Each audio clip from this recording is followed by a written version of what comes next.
ఎన్నికలు అనేవి దగ్గర పడే కొద్దీ నరేంద్ర మోడీ యొక్క సపోర్టు ఎవరి వైపు ఉంటుంది, ఎవరిని నరేంద్ర మోడీ సపోర్ట్ చేస్తారు అనేది ప్రజలు చూసినా చూడకపోయినా టాప్ లెవెల్ నాయకులు మాత్రం గట్టిగా చూసుకుంటున్నారు. చంద్రబాబు నాయుడు కావచ్చు, జగన్మోహన్ రెడ్డి కావచ్చు, వీళ్ళందరూ కూడా నా వెనకే మోడీ ఉన్నారు అని చూపించుకోవడం కోసం విశ్వ ప్రయత్నాలు చేస్తున్నారు. ఈ రకమైనటువంటి పరిస్థితుల్లో రీసెంట్గా పురంధేశ్వరి రీసెంట్గా ఆంధ్రప్రదేశ్కి బీజేపీ అధ్యక్షురాలుగా అయినటువంటి ఆమె ఈరోజు ఢిల్లీ వెళ్ళినటువంటి పరిస్థితి. అయితే ఢిల్లీ వెళ్ళిన నేపథ్యంలో తెలుగుదేశం పార్టీ వర్గం మీడియా ఒకలాగా, వైసీపీ వర్గం పార్టీ మీడియా ఒకలాగా మాట్లాడుతున్నారు.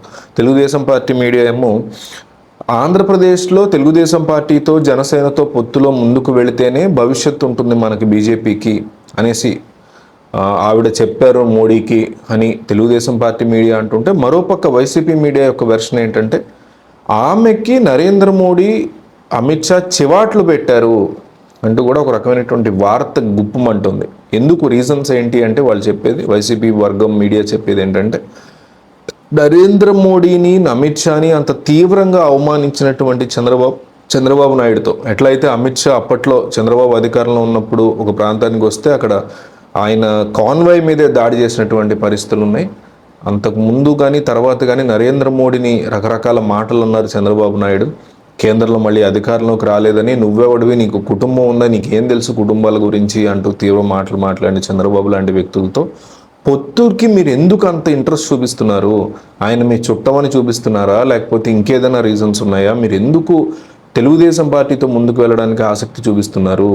జనసేన అట్లాగే టీడీపీ కూడా కలవకుండా చూసుకోమనే ఒక బాధ్యతను మీకు అప్పచెప్తే మీరు అది కూడా చేయకుండా ఇంకా రివర్స్లో బీజేపీ పార్టీ వెళ్ళి వాళ్ళతో కలవాలనే ఉద్దేశంలో మీరు ఎందుకు అంత ఇంట్రెస్ట్ చూపిస్తున్నారు?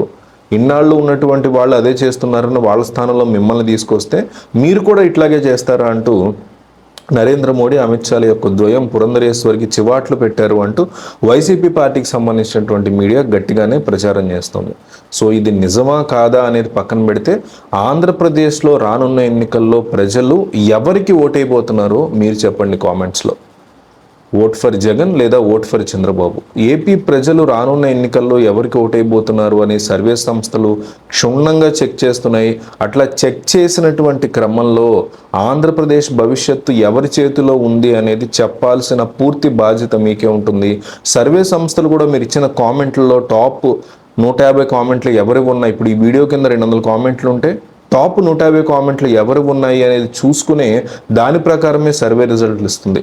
కాబట్టి ఈ విషయాన్ని మీరు గుర్తుపెట్టుకుని కంపల్సరీ ఓట్ ఫర్ జగన్ లేదా ఓట్ ఫర్ చంద్రబాబు అని కామెంట్ చేశాకే ఈ వీడియో వదిలి వెళ్ళండి.